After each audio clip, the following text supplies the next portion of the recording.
morning. Welcome to Inquisition Update. My name's Tom Press, and I'll be your host for the next hour. You're listening to FirstAmendmentRadio.net. Thanks for tuning in, everybody, and I'm sure, as always, you're anxious to return to our reading. This book, The Footprints of the Jesuits by R.W. Thompson, studying the history of the Jesuit order so we might have a better understanding of what their activities are in the United States of America. Now, we've already talked about the machinations, the intrigues of the Jesuits as they asserted themselves in Spain and Portugal. Now we're going to shift gears and talk about how they inserted themselves forcibly into France. This is chapter 6 of the book, and it's entitled The Struggle for France. R.W. Thompson begins, he says, "The facts stated in the last chapter prove incontestably that the persistent efforts of the Jesuits to procure the establishment of their society in France as a recognized religious order were insidious and stealthy, if not incendiary, from the very beginning. The Bishop of Clermont, influenced probably by the Cardinal of Lorraine — remember, he was a proponent of the Jesuits. He was monarchical in his belief, and he was a devout Roman Catholic, a papist, a true papist. He was against liberalism, or as they termed, is a term that they gave to Protestantism, which Protestantism represented a liberal departure from the so-called true faith of Roman Catholicism.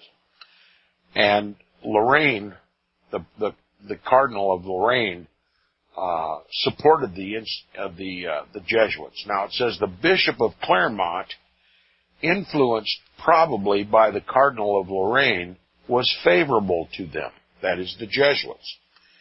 And being the owner of a house in Paris, he offered it to them that they might inaugurate the Jesuit method of education. The Jesuit method of education. Now, what is the Jesuit method of education? Instilling in the minds of young men and women, or children rather, Jesuitical ideas. And those ideas are pro-papist and contra-Protestant. In other words, they are a monarchical society, and they teach monarchical education centered around monarchism. The Jesuit form of education ultimately shows that Protestantism and the liberties of Protestant governments, republics, are heretical and should be overthrown. Now, early on, in the very beginning of the creation of the Jesuit order, it was understood that the Jesuits focused on educating, to prepare a generation of people that would be more conformable to the Jesuit order of things. And their value as educators was not only recognized by the nations, but it was recognized by the Roman Catholic Church. And since the doctrine of the Roman Catholic Church is that only the Roman Catholic Church has the right to educate the Christian world, they dedicated that authority, that education authority, to the Jesuits. Now, that is the basis for why they are known around the world as the great educators. One of their main areas of operations is in education, and you will find Jesuit influence in education in every nation of the world. Now, but it continues now. It says, but neither the French Parliament nor the universities nor the Gallican Church could be prevailed upon to withdraw their opposition to the Jesuits. Consequently, in order to accomplish by indirection what was forbidden by law and the public sentiment, the Jesuits opened a college at Clermont, within the diocese and under the patronage of the bishop, and beyond the limits of the city of Paris. So since there was so much opposition to the Jesuits in Paris, they simply stepped outside the city limits and did what they were forbidden to do anyway in an adjoining town called Clermont.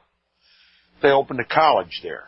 It's as typical of what happens when the Jesuits move in. The first thing they do is open a college and begin to appeal to the people as great educators. If you want the best education for your children, send them to a Jesuit school. You know, if you want to wow your friends and family and neighbors by spoiling your children, simply send them to a Jesuit university. You're automatically elevated to an elite. Okay? Now, by the time of the death of Henry II, the growth of Protestantism in France had become conspicuously marked. Okay, Protestantism was finding inroads in France. Remember, France is a Roman Catholic country, and it was ruled by a monarch and also a parliament that represented the people. And the Jesuits found it as a fertile ground to take over so that they could persecute the Protestants. Now, again, by the time of the death of Henry II, the growth of Protestantism in France had become conspicuously marked.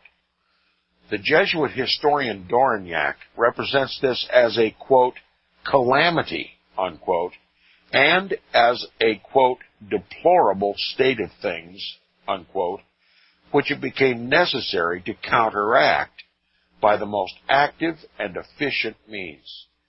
The most active and efficient means to counteract Protestantism is through Jesuitism.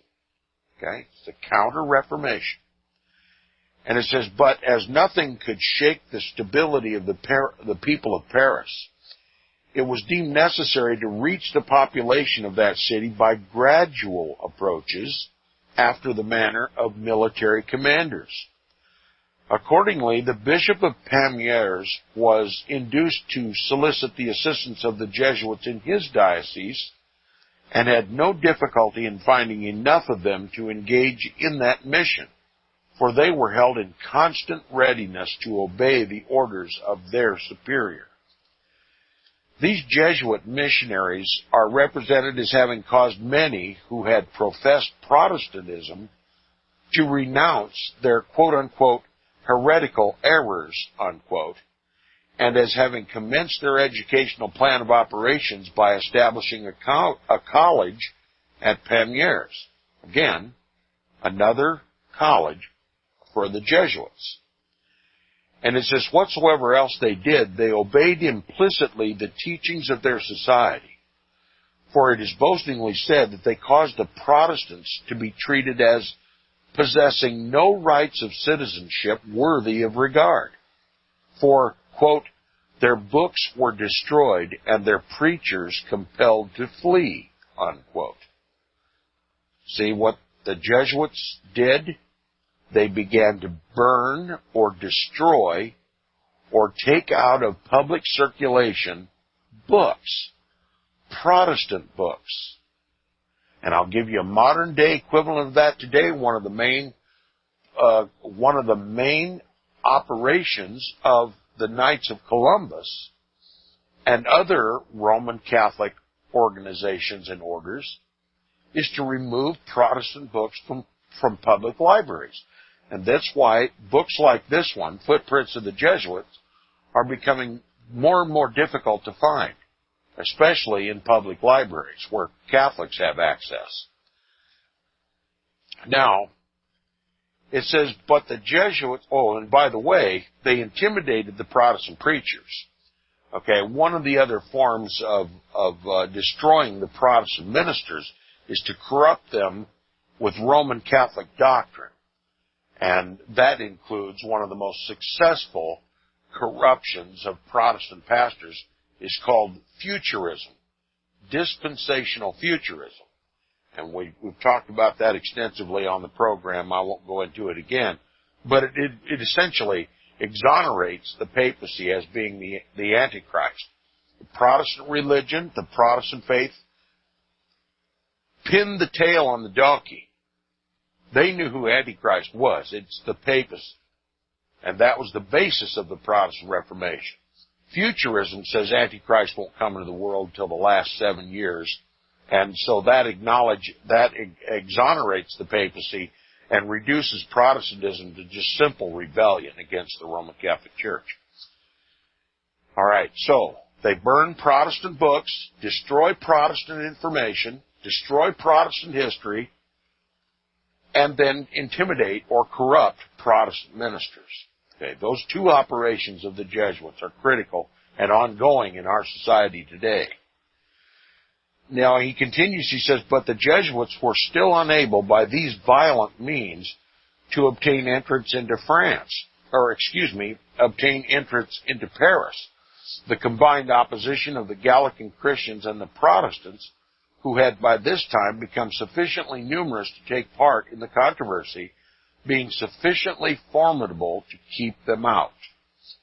So we have, for what others might describe as an ecumenical union between the Protestants of France and the Gallican Catholics, it was simply that they agreed on one thing. The Jesuits were an evil force for their country.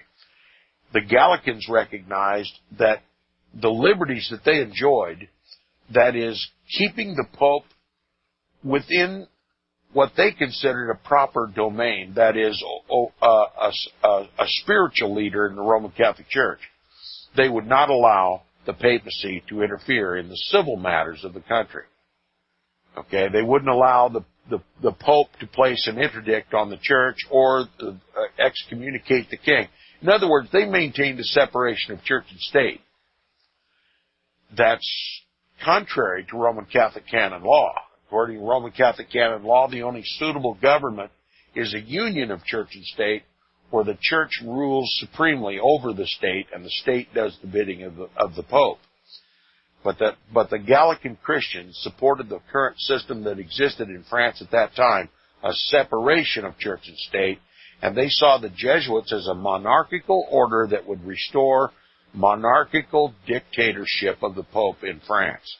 So they opposed the insertion of the Jesuits into France, just as did the Protestants, who were aware that the Jesuits were created for no reason other than to destroy Protestantism and to persecute Protestants. So they're on the same side, Catholics and Protestants, against the Jesuits here. Now it says, while there is no evidence for a direct and positive alliance between the Gallican Christians and the Protestants, yet it is apparent that their united opposition to the Jesuits had created between them such common sentiments as materially softened the asperities which had previously separated them. This is seen in the fact that large and influential numbers of the former, that is the Gallicans, notably many in Parliament and attached to the universities, became disposed to grant to the latter, that is the Protestants, in this case the Huguenots, quote, entire freedom in the propagation of their doctrines and control of their clergy, unquote. So these Catholics are going to live peaceably side by side with Protestants because they agree on one critical issue, the separation of church and state. Now, even the king, bigot as he was constrained in consequence of their rapidly increasing influence to grant some concessions to the Protestants, which it would have been far more agreeable to him to have withheld. They had rendered such essential service to the state as soldiers in the army of Francis I, who, by the way, rewarded their patriotism by persecution, and had shown much marked courage in battle, that he was obliged manifestly against his own will to recognize them as a power neither to be despised nor trifled with, unless, of course, force could be employed to crush them out entirely. So the Protestants had served valiantly in the military. They had earned respect, and they had demonstrated their power. And so the king had to acquiesce, at least until they could be wiped out altogether. And now you know he was favorable to the insertion of the Jesuits. Certainly he saw the Jesuits as an opportunity to completely exterminate the Protestants of France. Now it says this was especially the case after the Prince of Condé became the acknowledged leader of the Huguenots. Fear, therefore, far more than a spirit of toleration, influenced the king in conceding to the Protestants the right of citizenship, which he so grudgingly granted that his concession was almost a denial. That which was considered the most valuable was the allowance to the Protestants of the right to assemble in open conference at Poissy, and to consider and discuss such matters as pertaining to their own interests and religious opinions. The sincerity and honesty of their religious convictions inspired them with the belief that if they could ever be submitted to the arbitrament of reason, they would, if not fully justified, be found entitled to legal protection in the open profession of them. Okay? This assembly was a hopeful arena to start public discussion to get Protestantism openly accepted in France. Now, it says, on this account, they considered the conference at Poissy as a favorable omen, and hailed its assembly with satisfaction. Their flattering anticipations, however, were not realized. It says their flattering anticipations, however, were not realized. It was not intended that reason and argument should avail anything in the presence of the only quote-unquote legitimate authority, that is, the union of church and state, and the Jesuits were standing ready and filled with the most anxious solicitude to demonstrate that the highest duty of life consisted of quote-unquote uninquiring obedience, the closing of every avenue through which the light could reach the minds and consciences of the multitude.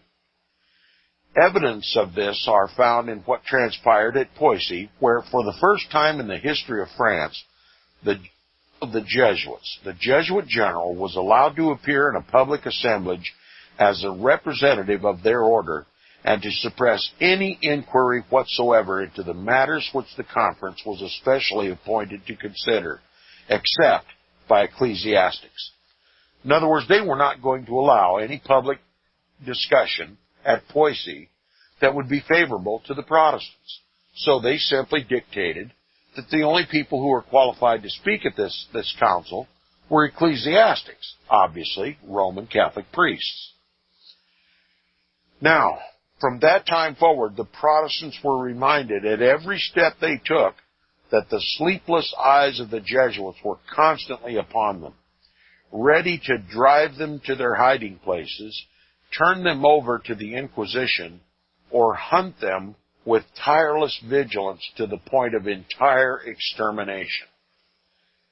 That's the history of the Jesuits. That's what they're all about, to hunt the Protestants to their entire extermination. Now it says, referring to the conference at Poissy and the liberality indicated toward the Protestants by the king when he consented that they should attend it, the Jesuit historian Dorignac instructs his readers that the Pope, quote, beheld with pain and regret, unquote, this tendency toward liberalism and free religious thought. This is how they regard Protestantism, as liberalism and free religious thought. And anything having to do with liberalism or free religious thought is anathema to the papacy. Okay? They want absolute, unquestioning obedience from their followers, and not just the followers, not just Roman Catholics, but every man, woman, and child on the planet. Now, they wanted to put down any reference to liberalism or free religious thought, and that in order to check the progress of events in that direction, he commanded Lainez, the immediate successor of Ignatius Loyola, as the general of the Jesuits to attend the conference at Poissy with the view of preventing any adjustment of the existing religious differences and deferring the final determination of them until they could be decided at the Council of Trent. Okay, the Council of Trent. They wanted to stop any discussions in France of free religious thought or of Protestantism, and they wanted any decision, any controversy brought up at this conference to be postponed so that it could be handled by an ecumenical council, the Council of Trent. Okay? So they had planned that the Council of Trent would deal with the Protestant uprising in France to help put it down. This is why it is right to call the Council of Trent, which was organized by the Jesuits in the first place, is called the Counter-Reformation Council of Trent. The Council of Trent was convened by the Jesuit order to establish in an ecumenical council, a general council of the church, anathemas against Protestantism. They used the highest power and authority of the Roman Catholic Church, an ecumenical council with the Pope presiding over all the ecclesiastics of the church in a global meeting of the quote-unquote Christian world to suppress Protestantism. Now, nobody can doubt that the object of the Pope was to bring matters into such a condition as should require universal obedience to the decree of that council, the Council of Trent, by persuasion if possible, but by coercion if necessary. Okay? By persuasion if possible, but by coercion, by force if necessary. Now, with the same end in view, the Court of France continued its efforts to establish the Jesuits in Paris, well understanding what efficient aid they would willingly render in the work of suppressing every tendency toward liberalism and freedom of religious belief.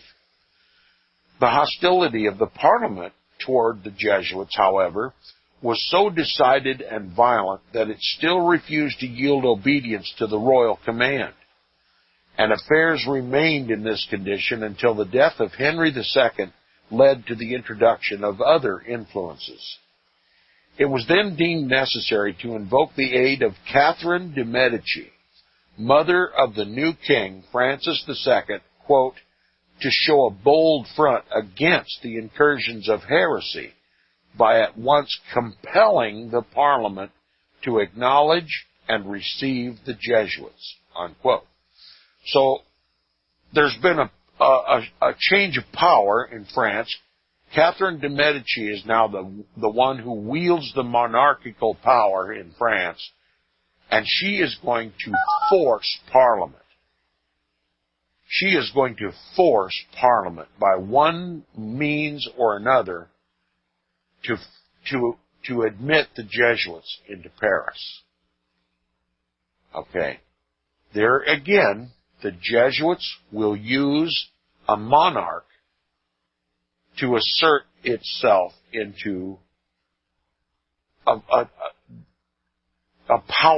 seat of power in France, Paris, and to use that then as a basis for persecution of Protestants.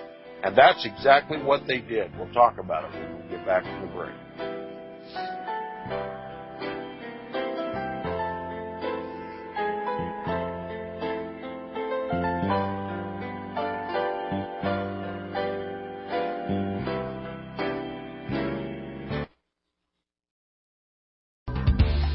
Hear it first on FirstAmendmentRadio.com and FirstAmendmentRadio.net.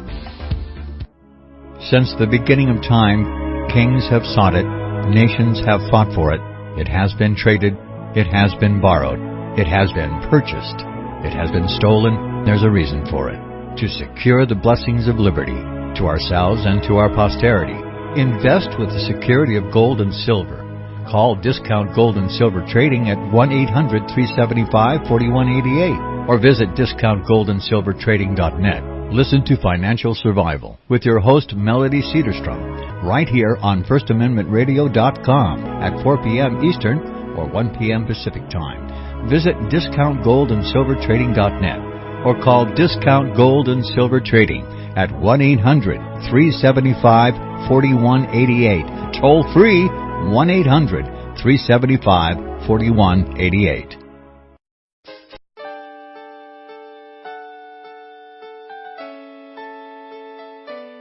The program you are listening to is 100% sponsored by you, the listener, on this First Amendment Rights Media channel. You will notice that there are few commercials on this radio network. There's a good reason for that. Corporate advertising dollars come with strings that limit program content. So without your help, these programs cannot continue on Internet or our several affiliates. If you benefit by the educational law programs, we ask you to give. If you are admonished or nurtured by the Bible and ministry programs, we ask you to give. If some voice a cause that you are passionate about, we ask you to give. If you believe in any of these, we ask you to support them as you would a missionary on a continual basis, as if giving a tithe for missionary radio. These programs are not commercially viable and must be supported by those faithful to the cause of truth. Look for the button to sponsor your favorite programs at our listen and schedule pages on the Internet. Then, when you subscribe, we will send you the last quarterly MP3 CD of that program immediately, and continue to do so with each new quarter. We will also give you unlimited archive access to all of our programs. We're asking you to give much less than a tithe, so that you may also send support directly to a particular program host, cause, and anywhere else the Spirit may lead you. Do all to the glory of our God and Creator, for His holy nation, the only kingdom that will last forever. Thank you for listening.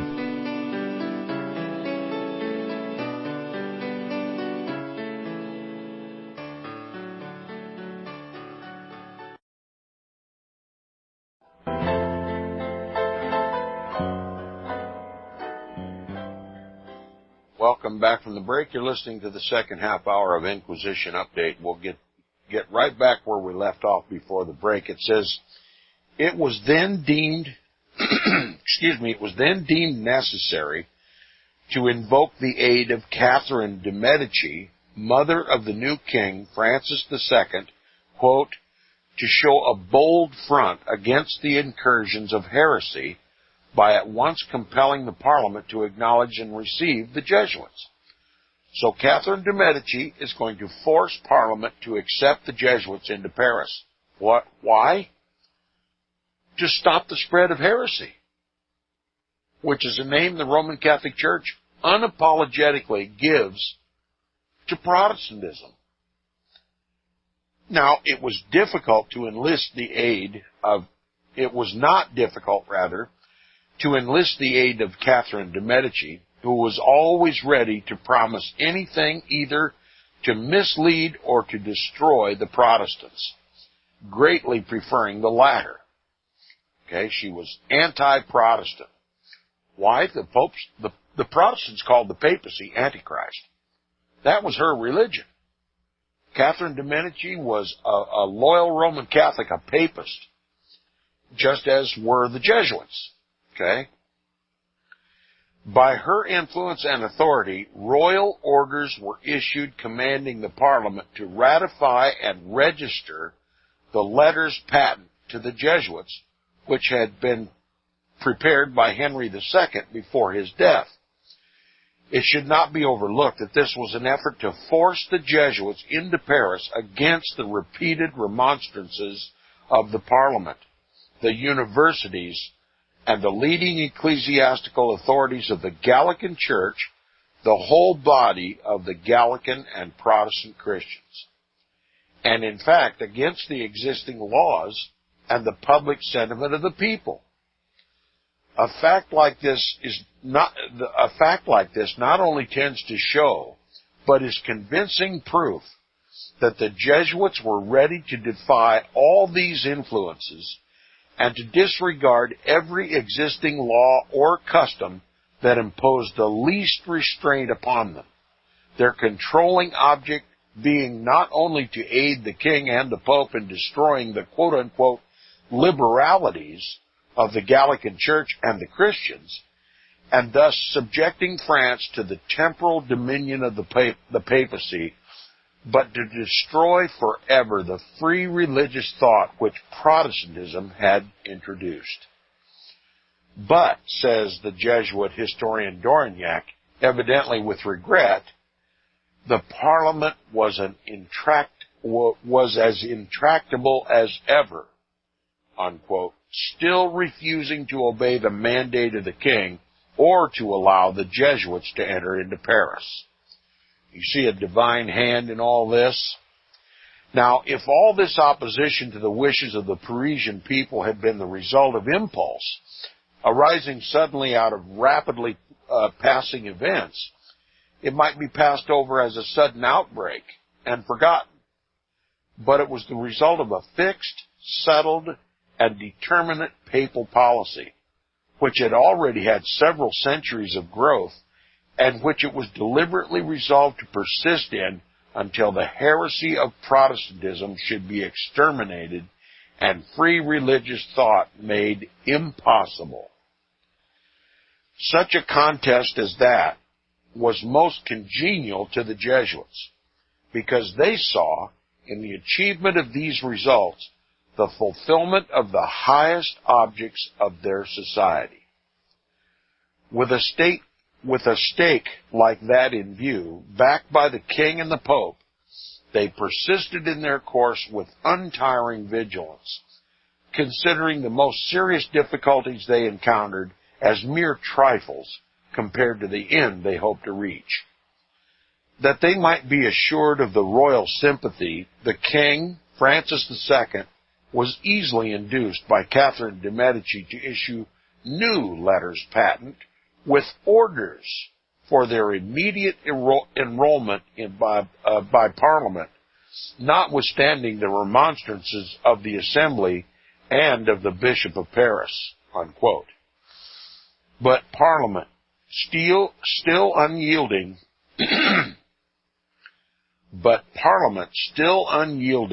submitted them to the four faculties of the university, thus indicating, says Dorignac, a disposition not to submit even to the authority of royalty. So Parliament is defying even Catherine de' Medici. They don't want the Jesuits to come into France. Wonder why the United States never took that approach to the Jesuits. Wonder why the government, Congress, the Senate, the House of Representatives never have opposed the Jesuits. Isn't it Congress that's supposed to represent the voice of the people in this country? That's who's represented by the Parliament of France, the people.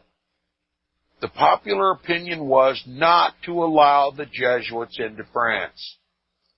It was only the monarchy and a few uppity-ups in the Roman Catholic Church who hated Protestantism that wanted the Jesuits into France. And somehow the Jesuits have lost their notoriety in this country? Absolutely they have. They've stripped our history books of anything valuable about the Jesuits. As a matter of fact, in all my education, I've not seen one reference to the Jesuits in any book that I ever read in school. And it wasn't until I was 50 years old that I ever heard anything about the Jesuits, much less anything negative. And now, I know why they've kept all this history from me, and why they've kept it from the rest of the Protestants in this country. The Protestants have been lulled to sleep about Jesuit history. Don't know anything about it. Don't see the Jesuit order as a threat. don't see the Roman Catholic Church as a threat, don't see the Pope as a biblical Antichrist. They see him as a funky fish head hat wearing Christian. At best, that's all he is to them. And so the Jesuits have free reign in this country. No opposition, generally speaking. And they just simply let the sleeping dogs, the Protestants of this country, lie and slumber on while they control the country and make it Catholic by the laws that are legislated in Congress. And the country is becoming Catholic without even opposition. As a matter of fact, the churches want to ecumenically reunite with the Roman Catholic Church. Oh, it's a horror that just cannot be articulated in common, everyday English. I hope my listeners are beginning to comprehend the horrors that are taking place in this country without so much as a whimper. It says, but Parliament, still unyielding, submitted them, that is, these letters patent, to the four faculties of the university, thus indicating, says Dorignac, a disposition not to submit even to the authority of royalty. In other words, treason, if there's not a better word. Dorignac laments this as a disposition not to submit even to the authority of royalty, a most grievous offense, which in those days was considered a flagrant sin. Okay? The equivalent of that today would be the people resisting Parliament and the government calling that a sin. Okay? To resist Parliament, to resist the temporal power, is a sin. You know that's being taught in the churches today? That it's a sin to oppose the government. And they use as a justification for this Romans chapter 13. That it's a sin to oppose our Roman Catholic, our Jesuit-controlled government. That's what you get when you get a union of church and state. The church no longer opposes the beast, but compels quote-unquote Christians to obey the beast. It says the conclusion of the four faculties in the universities of Paris was that the Jesuits were inadmissible based upon satisfactory reasons which were fully assigned. In other words, they itemized the reasons why the Jesuits should not be allowed into Paris. It says this obstinacy was unpardonable, and inasmuch as it could not be overcome by direct means, the Jesuits at last were driven to the necessity of resorting to indirect means, manifestly intending, if thereby successful, to regain whatever ground they might be compelled to lose. Accordingly, they changed their tactics, and in order to remove the existing obstacles, declared in a petition to the king that if admitted into Paris, they would conform to the laws of the country and, quote, to the Church of France, unquote, a purpose they had never avowed before, and which subsequent events proved that they did not intend to fulfill. Okay? You can just add lying to the definition of Jesuitism. Okay? They made this phony concession that they would abide by the laws of the country and of the Church of France, the Roman Catholic Church of France. In other words, they would subject themselves to a higher authority. That they have never done. The Jesuits are an authority unto themselves. They don't answer to governments. They don't answer to kings. They don't answer to potentates. They don't even answer to popes. Remember, the Jesuit general is the voice of God in the Jesuit order, and they don't accept even the authority of the papacy as having the weight of a feather when he opposes the Jesuit general. Now, but the Parliament was not entrapped by this Jesuitical device, and in response proposed to the king that they would withdraw their objection to the Jesuits upon the condition that they should, quote, cease to apply to the society the name of Jesus, and that, moreover, they should not be considered as a religious order in the Diocese of Paris, but be designated simply as members of a quote-unquote society with civil rights exclusively. Only civil rights. Now, you can see that the Parliament is tearing at the very foundations of the Jesuit order. It was a cynical response to the Jesuits, knowing full well the Jesuits would never concede to such limitations. Otherwise, they would cease to be what they claimed to be. Now, it says this probably was a mere subterfuge, inasmuch as the Jesuits could not have consented to the proposition without self-destruction. It shows, however, how intense was the opposition to the Jesuits. The whole Christian population of Paris, including both the Gallicans and the Protestants, were thrown into a condition of intense excitement when Charles IX ascended the throne as the successor of Francis II.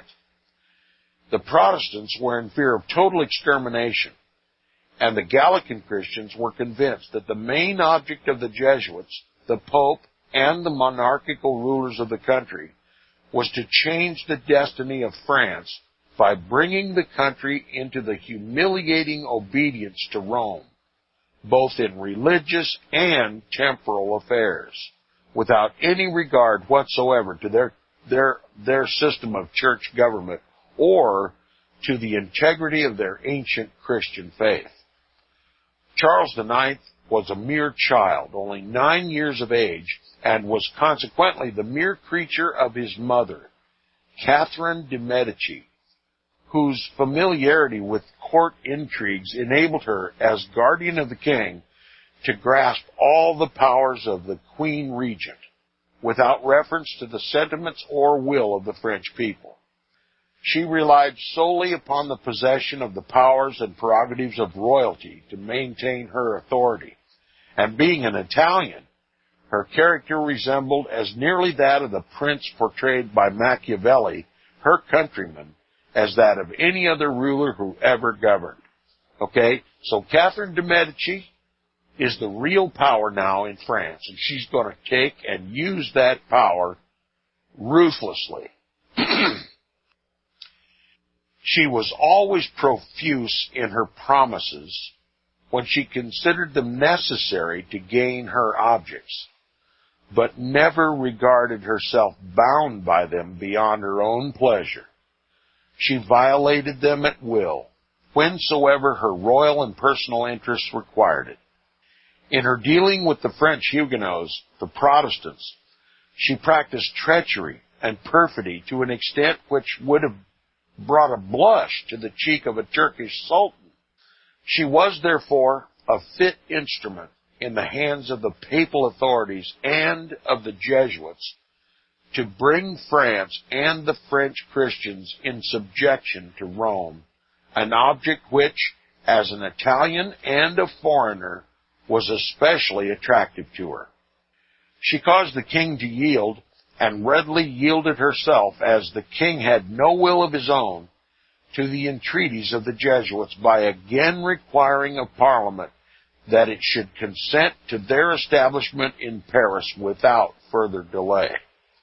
But the Jesuits were still so obnoxious that Parliament continued to hesitate and demanded an explanation of the reason for a step of such doubtful propriety and so in conflict with public opinion.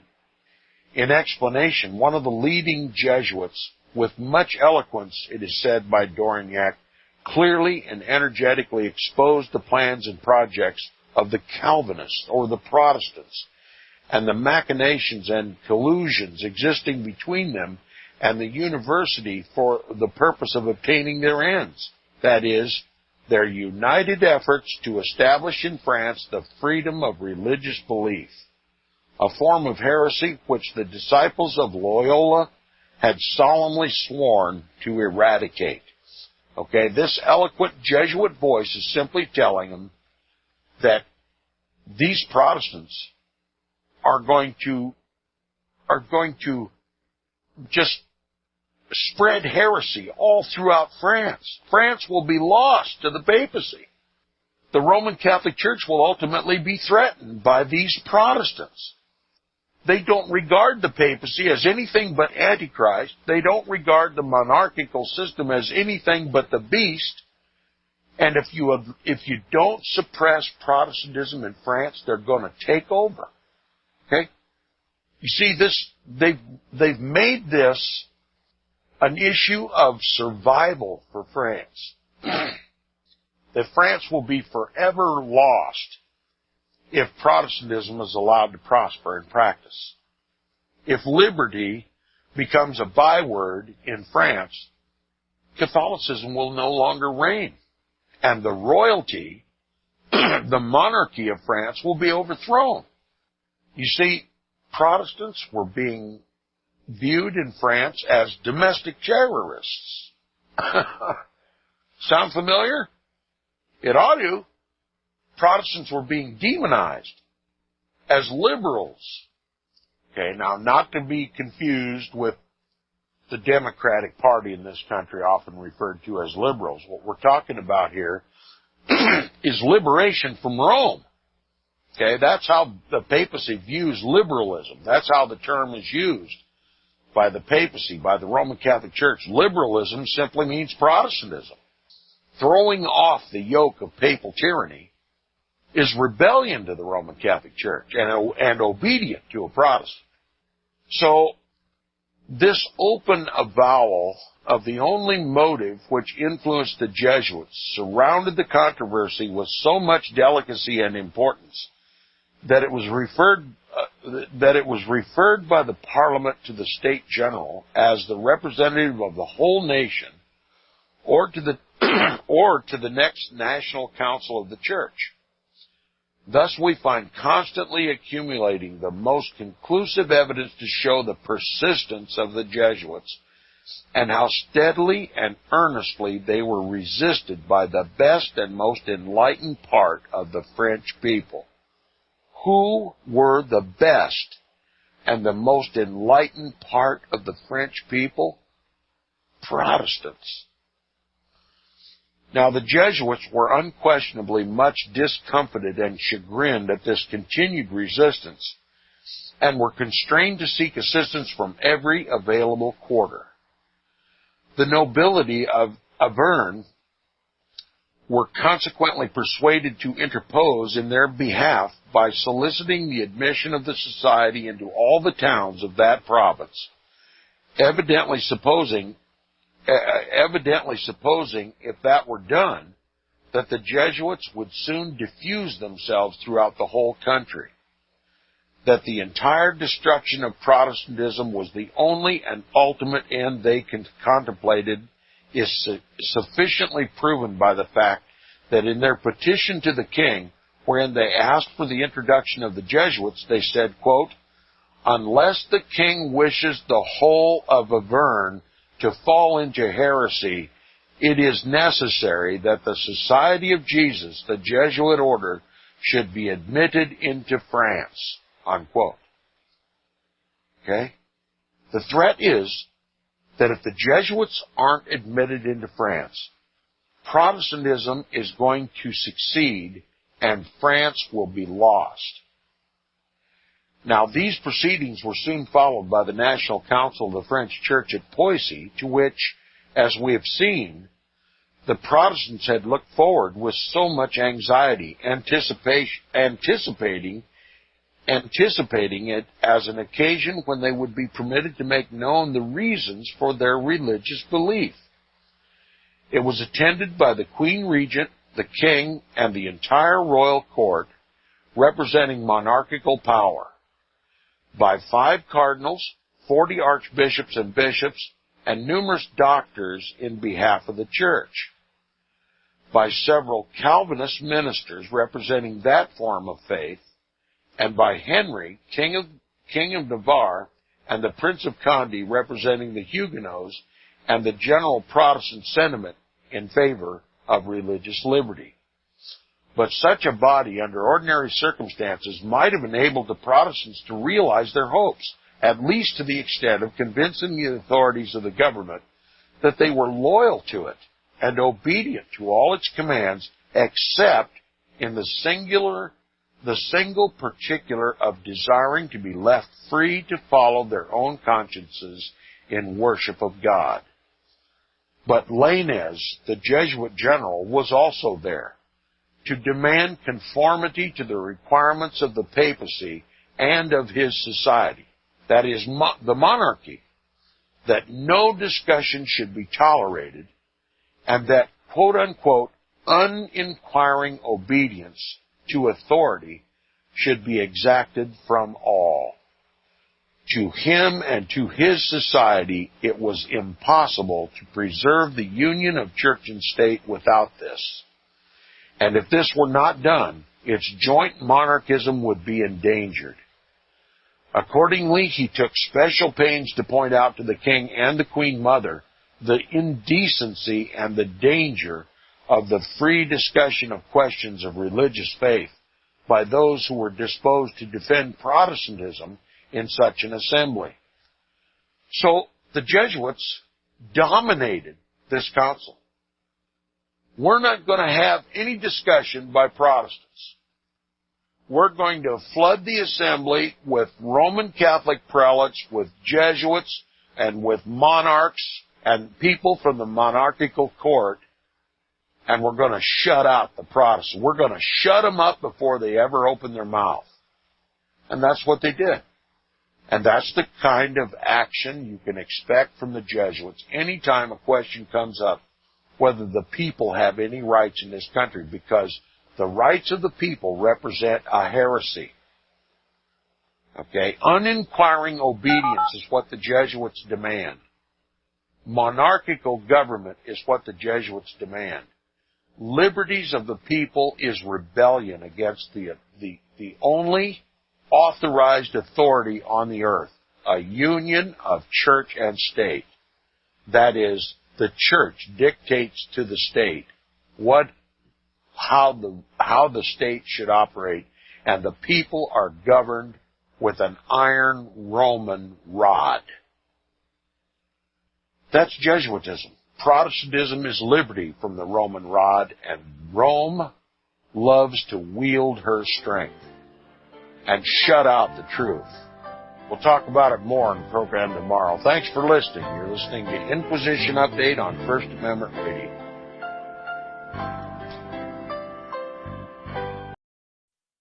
Visit crosstheborder.org, C-R-O-S-S, crosstheborder.org, to get your print, EPUB, or PDF version of the book, The Rapture Will Be Canceled. That's crosstheborder.org. I know you all want answers, and believe me, so do I, and I'll do my best to get them. Despite Nicolas Cage's promise to do his best to get left behind rapture answers for us, don't hold your breath. Not everyone believes Left Behind is true prophecy. Some may even regard as conspiratorial the mainstream re-release of the Left Behind movie, with actor Nicolas Cage portraying the main character, as an attempt to further reinforce in the minds of all this perception of false prophecy, in order to condition the masses for the play about to begin. If you want true Bible prophecy answers, get the book, The Rapture Will Be Canceled. The author exposes the Latin rapture origin, the 7-year tribulation deception, true Bible revelation of Daniel's 70 weeks, the abomination of desolation, the restrainer, America in the Revelation, the image of the beast and the mark of the beast, and the truth about God's chosen people, and so much more about Bible prophecy. This book will shatter the Left Behind paradigm of future events. Get the book, The Rapture Will Be Canceled. Visit crosstheborder.org, CROSS, crosstheborder.org, to get your print, EPUB, or PDF version of the book, The Rapture Will Be Canceled. That's crosstheborder.org.